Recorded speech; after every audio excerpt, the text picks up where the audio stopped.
Hi friends, പുതിയൊരു വീഡിയോയിലേക്ക് എല്ലാവർക്കും സ്വാഗതം. അങ്ങനെ കാറ് കാണുമ്പോൾ ഗംഗ വിചാരിക്കുകയാണ് അത് വിനീത് വാങ്ങിച്ചാണെന്ന്. അപ്പോൾ അവരെല്ലാവരും കൂടെ സംസാരിക്കുമ്പോൾ വിനീത് പറയാണ്, എന്തായാലും കാറ് ഗംഗയ്ക്ക് ഇഷ്ടമായല്ലോ, പണം എല്ലാം പ്രധാനം, കാറിൻ്റെ എൻ്റെ ഗംഗയ്ക്ക് കാർ ഇഷ്ടപ്പെട്ടു എന്നാണല്ലോ, അതാണ് പ്രധാനം എന്നൊക്കെ പറയുന്നതായിട്ട് ഗംഗ ചിന്തിക്കുകയാണ് കേട്ടോ. അപ്പോൾ വായോ നമുക്ക് പോകാമെന്ന് പറയാണ്. അങ്ങനെ സ്റ്റൈലിൽ വിനീത് ആ കാറിൽ കയറുന്നതും ഗംഗനോട് കാറിൽ കയറാൻ പറഞ്ഞ് ഗംഗ കാറിൽ കയറുകയാണ്. അങ്ങനെ ഭയങ്കര പ്രണയത്തോട് കൂടിയിട്ട് വിനീത് ഗംഗനെ നോക്കുകയാണ്. അങ്ങനെ എവിടേക്കാണ് പോകേണ്ടതെന്ന് ചോദിക്കുമ്പോൾ നമുക്ക് ഈ മലകൾ കടന്ന് അപ്പുറത്തേക്ക് പോകണം, നമുക്ക് പറക്കാം വിനീതേട്ടാന്നൊക്കെ പറയുന്നുണ്ട് ഗംഗ. പെട്ടെന്ന് തന്നെ അത് ഗംഗയുടെ സ്വപ്നമായിരുന്നു കേട്ടോ. അപ്പോൾ പെട്ടെന്ന് വിനീത് പറയാണ് ആ കാറ് വേറൊരാളുടെയാണ്, പക്ഷേ ഇന്നത്തേക്ക് ഒരു ദിവസത്തേക്ക് റെന്റിനെടുത്താണ്. ഇതൊക്കെ കേൾക്കുമ്പോൾ ഗംഗയ്ക്ക് ദേഷ്യം വരികയാണ് കേട്ടോ. വിനീതിനോട് ഒത്തിരി യാത്ര ചെയ്യാന്നാണ് ഗംഗയുടെ മനസ്സിൽ. പക്ഷേ വിനീതാണെന്നുണ്ടെങ്കിൽ ആ ഒരു രീതിയിലൊന്നല്ല ചിന്തിക്കുന്നത്. ബേബി ചേട്ടൻ സ്ഥലങ്ങളെ കുറിച്ചൊക്കെ അറിയാം, അതുകൊണ്ട് ബേബി ചേട്ടൻ വന്നോട്ടെ, പിന്നെ സെലീംക്കല്ലേ, സെലീംക്കയും വന്നോട്ടെ എന്നൊക്കെ പറയാണ്. നമ്മൾ എല്ലാവരും കൂടെ പോകുമ്പോൾ ഒരു സന്തോഷമില്ല എന്നൊക്കെ പറയുകയാണേ. പക്ഷെ ഗംഗയ്ക്ക് ഒട്ടും താല്പര്യമില്ല കേട്ടോ. അവസാനം എല്ലാവരും കൂടിയിട്ട് തിക്കി വണ്ടിയിൽ കയറാണ് കേട്ടോ. സെലീംക്കയും വിനീതും ഗംഗയും കൂടിയിട്ട് ബാക്ക് സീറ്റിലും മറ്റേ ബേബി ചേട്ടൻ ഫ്രണ്ടിലും കയറാണ് കേട്ടോ. ഗംഗ ഒട്ടും താല്പര്യമില്ലാതെ ഇരിക്കുകയാണേ. അങ്ങനെ അവർ പോകുകയാണ്. ഗംഗയ്ക്കാണെന്നുണ്ടെങ്കിൽ ആ ഒരു യാത്ര ഒട്ടും ഇഷ്ടപ്പെടുന്നില്ല കേട്ടോ. അങ്ങനെ അതൊക്കെ കഴിഞ്ഞ ശേഷം പിന്നെ കാണിക്കുന്നത് ശിവരാജനെയാണ്. ശിവരാജൻ ആരോട് സംസാരിച്ചുകൊണ്ടിരിക്കുകയാണ്. സംസാരിച്ചിട്ട് ആ ഒരു സ്ഥലത്തിൻ്റെ കാര്യങ്ങളൊക്കെ തന്നെയാണ് പറയുന്നത്. ഈ സമയത്ത് മുത്തശ്ശൻ അവിടേക്ക് കയറി വരികയാണ്. മുത്തശ്ശനെ കാണുമ്പോൾ തന്നെ ഫോൺ കട്ട് ചെയ്യും കേട്ടോ. അത് ഞാൻ പിന്നെ വിളിക്കാമെന്ന് പറയുകയാണ്. വിളിച്ചോ, സംസാരം നിർത്തുമൊന്നും വേണ്ട, അത്ര അത്യാവശ്യമുള്ള കോളൊന്നും അല്ല എന്ന് പറയും കേട്ടോ. അങ്ങനെ മുത്തശ്ശൻ അവിടെ ഇരിക്കുകയാണ്. എന്നിട്ട് മുത്തശ്ശൻ ഇങ്ങനെ കുറിഞ്ഞിമലയിലത്തെ ആ ഒരു തോട്ടത്തിൻ്റെ കാര്യമൊക്കെ ചോദിക്കുകയാണ് കേട്ടോ. ആ തോട്ടത്തിൻ്റെ കാര്യങ്ങളൊക്കെ എങ്ങനെയാണെന്ന് ചോദിക്കുമ്പോൾ അപ്പോൾ പെട്ടെന്ന് ശിവരാജനാകെ വല്ലാതാവട്ടെ, എന്താണാവോ ചോദിക്കാൻ വരുന്നതെന്ന്. അപ്പോൾ മുത്തശ്ശൻ പറയും, എനിക്ക് അതിൻ്റെ ഫയലുകളൊക്കെ ഒന്ന് കാണണം. ഫയലുകളോ? അതൊക്കെ എന്തിനാച്ചാ ഇപ്പം കാണുന്നത്? കാണണം, എനിക്ക് കാണണം എന്ന് തോന്നുമ്പോൾ അത് കാണണ്ടേ എന്നൊക്കെ ചോദിക്കും. അയ്യോ അത് പിന്നെ അച്ഛാ എന്താ എന്തെങ്കിലും തട്ടിപ്പ് നടത്തിയിട്ടുണ്ടോ അതിലൊന്ന് ചോദിക്കാനിട്ട്? അങ്ങനെയൊന്നുമില്ല.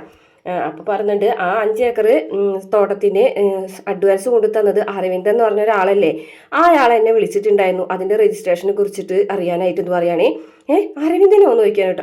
അതെ അരവിന്ദൻ, എന്താ എൻ്റെ കയ്യിലല്ല അയാൾ അഡ്വാൻസ് കൊണ്ടു തന്നതെന്ന് മുത്തശ്ശൻ പറയാണ്.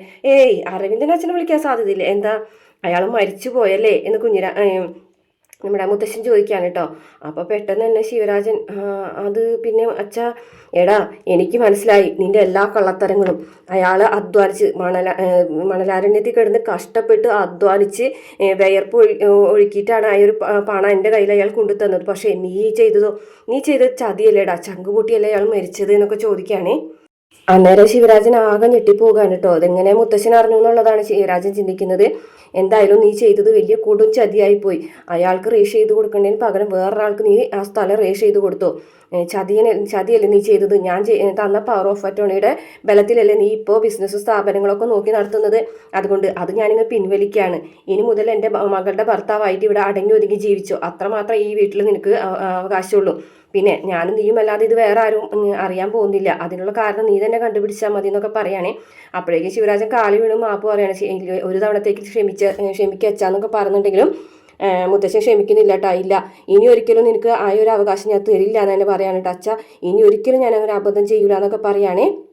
അപ്പോൾ മുത്തശ്ശൻ പറയണില്ല, ഇനി ഒരു തവണ കൂടി നിന്നോട് ക്ഷമിക്കാൻ എനിക്ക് കഴിയില്ല. ഇത്രയും വലിയ ചതി ചെയ്തവനെ ഞാൻ എങ്ങനെ ക്ഷമിക്കാനാണ്? ഒറ്റ തവണത്തേക്ക് ഒരു കൊലപാതകം ചെയ്യാനായിട്ട് ആരെങ്കിലും പറയോടാ എന്നൊക്കെ ചോദിച്ചിങ്ങാട്ട് മുത്തശ്ശൻ ദേഷ്യപ്പെടുകയാണ് കേട്ടോ. അപ്പോൾ ശിവരാജൻ പറയാണ്, അബദ്ധം പറ്റിപ്പോയതാണ് അച്ഛാ, എന്നോട് ക്ഷമിക്കച്ചാ, അങ്ങനെ ഒന്നും ചെയ്യല്ലേ, അരുതാത്ത തീരുമാനങ്ങളൊന്നും എടുക്കല്ലേ എന്നൊക്കെ പറയുന്നുണ്ട്. എന്നിട്ട് പറഞ്ഞു, ഒരു കുടുംബത്തെ മുഴുവൻ അനാഥമാക്കിയില്ലടാ, നീ ഒരു പാവപ്പെട്ട സ്ത്രീയും 4 മക്കളും നരകിക്കുന്ന ഒരവസ്ഥയിലേക്ക് നീ എത്തിച്ചില്ല എന്നൊക്കെ ചോദിച്ചിങ്ങാട്ട് മുത്തശ്ശൻ അവിടെ നിന്ന് ദേഷ്യത്തോട് കൂടിയിട്ട് പോകുകയാണ്. അങ്ങനെ പകുതി ഇങ്ങനെ നടന്ന് ഇങ്ങനെ പോകുന്ന സമയത്ത് പെട്ടെന്ന് തന്നെ നെഞ്ചത്ത് വേദന വരികയാണ് കേട്ടോ മുത്തശ്ശൻ നെഞ്ചത്ത് വേദന വന്നിട്ട് പെട്ടെന്ന് തന്നെ താഴത്തേക്ക് വീഴാണ്. അപ്പോൾ ശിവരാജൻ അത് അവിടെ ഇരുന്ന് കാണുന്നുണ്ട്. ശിവരാജൻ ഓടി വന്നിട്ട് പിടിച്ചെഴുന്നേൽപ്പിക്കുകയാണ്. അച്ഛാ വാ അച്ഛാന്നൊക്കെ പറഞ്ഞിട്ട് ഇങ്ങനെ പിടിച്ചെഴുന്നേപ്പിക്ക് വേഗം തന്നെ മുറിയിലേക്ക് കൊണ്ടുപോകാനേ. നെഞ്ച് വേദന എടുത്തിട്ട് നെഞ്ചത്ത് കൈ വെച്ചിട്ട് ഇങ്ങനെ നൊലോളിക്കുമ്പോൾ മുത്തശ്ശനോട് ശിവരാജൻ ചോദിക്കുകയാണേ, അച്ഛനെ നാവിനടിയിലേക്ക് ഇങ്ങനെ ഗുളിക വേണമായിരിക്കും അല്ലേ എന്ന് ചോദിക്കുമ്പോൾ ആന്ന് ഇങ്ങനെ തലകൊണ്ടാട്ടണം, സംസാരിക്കാനൊന്നും പറ്റുന്നില്ല. എന്നിട്ട് അയ്യോ ഞാനത് വാങ്ങിച്ചില്ല, ഗായത്രി എന്നോട് വാങ്ങിക്കാൻ പറഞ്ഞിട്ടുണ്ടായിരുന്നു, പക്ഷെ ഞാനത് വാങ്ങിച്ചില്ല. പിന്നെ എന്തൊക്കെയോ ഗുളികൾ അവൾ തന്നിട്ടുണ്ടായിരുന്നു എൻ്റെ കയ്യിൽ, പക്ഷേ അതൊക്കെ എവിടെ വെച്ചെന്ന് എനിക്ക് ഓർമ്മയില്ല എന്ന് പറയാൻ കേട്ടോ. താൻ എന്താണ് ഇപ്പോൾ തന്നെ എന്നോട് പറഞ്ഞത്, എൻ്റെ അവകാശങ്ങൾ മുഴുവൻ താൻ തിരിച്ചെടുക്കാണെന്നോ, പിന്നെ തൻ്റെ മോളുടെ ഭർത്താവായിട്ട് ഇവിടെ പെൻഷനും കൈപ്പറ്റി നിൽക്കാനായിട്ട് ഞാൻ എന്താ സർക്കാർ ഉദ്യോഗസ്ഥനെങ്ങാനാണ് അവിടെ എന്നൊക്കെ ചോദിക്കാൻ കേട്ടോ. അപ്പോഴേക്കും ഗായത്രി വിളിക്കാൻ കേട്ടോ. അപ്പോൾ ഗായത്രി ഫോൺ എടുത്തിട്ട് അച്ഛൻ്റെ ഫോണിലേക്കാണ് വിളിക്കുന്നത്. ശിവേട്ടനാണോ ഫോൺ എടുത്തിരിക്കുന്നത്, അച്ഛനോ എന്ന് ചോദിക്കണം. അച്ഛന് ഞാനേ ഗുളിക കൊടുക്കാൻ വന്നതാ. അപ്പോൾ ഗുളിയൊക്കെ കൊടുത്തു കഴിഞ്ഞ ശേഷം അച്ഛന് വാഷ്റൂമിൽ പോകണമെന്ന് പറഞ്ഞ്, അപ്പോൾ അച്ഛൻ വാഷ്റൂമിൽ പോയിരിക്കുക എന്ന് പറയട്ടോ. എൻ്റെ നീ വിളിച്ചത്, ഗുളിയൊക്കെ കൊടുത്തില്ല അച്ഛന്? നോക്കിക്കോളാം കേട്ടോ. അതിനെന്താ, ഞാൻ നോക്കിക്കോളാം, നിങ്ങൾ പതുക്കനെ വന്നാൽ മതി. ക്ഷേത്രത്തിലെ കാര്യങ്ങളൊക്കെ കഴിഞ്ഞ് ശിവേട്ടാ ഞങ്ങളതേ വന്നുകൊണ്ടിരിക്കുക, നന്ദിക്കുന്ന് എത്തി എന്ന് പറയട്ടോ. ആണോ, ശരി എന്ന് പറഞ്ഞിട്ട് ഫോൺ കട്ടായിയാണേ. എൻ്റെ മകളാണ് വിളിച്ചത് എന്ന് പറയട്ടോ. എന്നിട്ട് ശിവരാജനായ ഒരു ഗുളി എടുത്ത് കാണിച്ചു കൊടുക്കാണ്ടതേ, ഈ ഗുളിയല്ലേ നാവിൽ വെക്കുന്നത്, നാവിൻ്റെ അടിയിൽ വെക്കുന്നത്, ഇതെൻ്റെ കയ്യിലുണ്ട്, പക്ഷെ ഞാനിത് തരാനൊന്നും പോകുന്നില്ല എന്ന് പറയാനേ. പെട്ടെന്ന് തന്നെ ശിവരാജന്റെ കഴുത്തിലൊരു കൈ വന്ന് വീഴാണ്. നമ്മുടെ നരേനാണ് കേട്ടോ വന്നിരിക്കുന്നത്. നരേന് ദേഷ്യത്തോടും പകയോടും കൂടിയിട്ടൊക്കെ നോക്കാണ് കേട്ടോ. കാരണം നരേൻ സംഭവങ്ങളൊക്കെ അവിടെ കണ്ടു നിൽക്കുന്നുണ്ടായിരുന്നു. അപ്പോൾ അതുകൊണ്ട് തന്നെ ശിവരാജൻ ആകെ ഞെട്ടി വരയ്ക്കാണ്. നരേനോ എന്ന് ചോദിക്കാനായിട്ട്, എടാ നീ എൻ്റെ മുത്തശ്ശനെ എന്ന് പറഞ്ഞ ഒരടി കൊടുക്കാണ് കേട്ടോ മുഖത്തേക്ക്. ഞാനൊന്നും ചെയ്തില്ല എന്നൊക്കെ പറഞ്ഞിട്ട് അയാൾ നിലവിളിക്കുകയാണ്. പിന്നെ അങ്ങോട്ട് ഒറ്റ തള്ളാണേ, ചുമരിൽ ചെന്ന് അടിച്ച് വീഴാണ്. അതിനുശേഷം നരേൻ ചെന്നും കണ്ടിട്ട് അയാളെ ചവിട്ടുന്നുണ്ട്. ചവിട്ടുക മാത്രമല്ല നല്ല അടിയും കൊടുക്കുന്നുണ്ട് കേട്ടോ. അങ്ങനെ മുഖത്തൊക്കെ അടിക്കുന്നുണ്ട്. അതിനുശേഷം മുത്തശ്ശൻ അവിടെ നിന്നിട്ട് പറയുന്നുണ്ട്, വേണ്ട എന്ന് പറയുന്നുണ്ട്. മുത്തശ്ശൻ അത്രയും വയ്യാതെ ഇരിക്കുകയാണ്, നെഞ്ചൊക്കെ പൊത്തി പിടിച്ചിട്ട് വേണ്ട മോനെ വേണ്ട എന്ന് പറയുന്നുണ്ട്.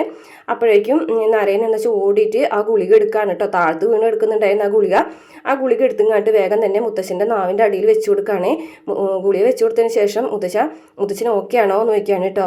അപ്പോൾ മുത്തശ്ശൻ പതുക്കനെ പറയുന്നുണ്ട്, അതെ ഞാൻ ഓക്കെയാണ് മോനെ, ഓക്കെ ആയി എന്ന് പറയുകയാണേ.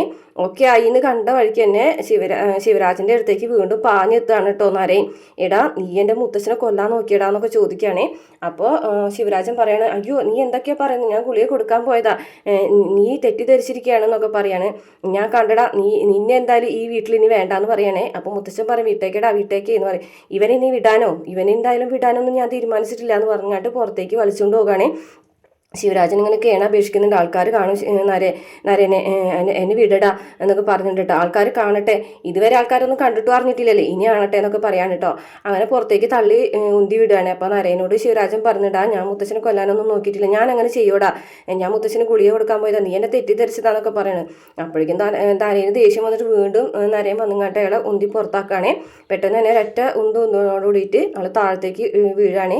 അപ്പോഴാണ് ഗായത്രി മുത്തശ്ശിയും കൂടിയിട്ട് വന്നത്. അവർ വണ്ടി വന്ന് നിൽക്കുമ്പോൾ അവർ പുറത്തേക്ക് ഇറങ്ങുകയാണേ. അപ്പോൾ പുറത്തേക്ക് ഇറങ്ങുന്ന സമയത്ത് ആദ്യം ഗായത്രി ഇറങ്ങും, പിന്നെ മുത്തശ്ശി ഇറങ്ങും കേട്ടോ. അപ്പോൾ നോക്കുന്ന സമയത്ത് ശിവരാജൻ അവിടെ വീണെടുക്കുന്നതാണ് കാണുന്നത്. വേഗം തന്നെ ഇവരെ കാണുമ്പോഴേക്കും ശിവരാജൻ എഴുന്നേറ്റ് ചെന്ന് ഗായത്രിയുടെ അടുത്തേക്ക് പോയി പറയാണ്, ഗായത്രി ഇതേ ഇവൻ എന്നെ അടിച്ചു എന്ന് പറയാനിട്ട്. അടിച്ചോ എന്ന് ചോദിക്കാൻ കേട്ടോ. അതെ, എന്തിന് എന്ന് മുത്തശ്ശി ചോദിക്കുകയാണ് കേട്ടോ. അപ്പോൾ പറയാണ്, അവനടിക്കാൻ വല്ല കാരണങ്ങൾ വേണം, അവനെ മസിലും പേരിപ്പിച്ച് നടക്കല്ലേ ആൾക്കാരെ മെക്കെട്ട് കയറാൻ വേണ്ടിയിട്ട്. അവനെ ആ പെണ്ണിനെ നഷ്ടപ്പെട്ടതിൻ്റെ കലിപ്പ് ഇന്ന് എന്നോടാണ് തീർത്തതെന്ന് പറയാണ് കേട്ടോ. അപ്പോൾ ഏതോ ഒരു പ്രണയം നരേൻ ഉണ്ടായിരുന്നു എന്ന് ആ ഒരു വാക്കിൽ നിന്ന് മനസ്സിലാവാണ്. അപ്പോൾ നരേനാണെന്ന ദേഷ്യത്തോട് കൂടിയിട്ട് ശിവരാജനെ നോക്കി നിൽക്കുന്നതോട് കൂടിയിട്ട് എപ്പിസോഡ് അവസാനിക്കുകയാണ്. വീഡിയോ ഇഷ്ടപ്പെട്ടാൽ മറക്കാതെ നമ്മുടെ ചാനൽ ഒന്ന് സബ്സ്ക്രൈബ് ചെയ്ത് സപ്പോർട്ട് ചെയ്യണം കേട്ടോ.